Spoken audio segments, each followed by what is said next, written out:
même les caractères que vous manifestez aujourd'hui ne sont pas vos caractères. Parce que votre ancêtre fondateur, celui qui a commencé votre lignée familiale, avait certains caractères. Et ces caractères se sont enregistrés dans votre sang. Et parfois, ce ne sont pas vos caractères qui se manifestent, ce sont les caractères de vos ancêtres. Parfois, vous réagissez d'une manière et après vous dites, mais c'est étrange. Je ne suis pas cet homme. Je ne suis pas de cœur. Je ne suis pas cette femme. Je ne dois pas manifester comme ça.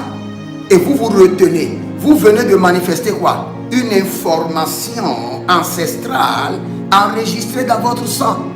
Une réalité de votre lignée familiale qui désire s'imposer à votre quotidien. Et c'est à vous de comprendre que non, il y a certaines choses, ce n'est pas moi, mais c'est mon sang. Et quand je parle de mon sang, je ne parle pas de moi seul. Quand je parle de mon sang, je parle du vécu total de mon père.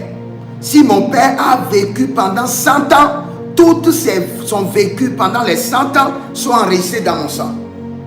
Si mon grand-père a vécu 120 ans, les informations de sa vie de 120 ans sont enregistrées dans mon sang.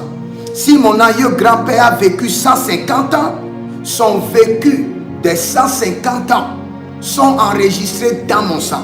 Donc quand je marche avec le vécu de 120 ans de mon aïeux grand-père, de 100 ans de mon grand-père, de 90 ans de mon père, et ces trois s'infiltrent et s'imposent à ma réalité, à mes réalités quotidiennes par mon sang.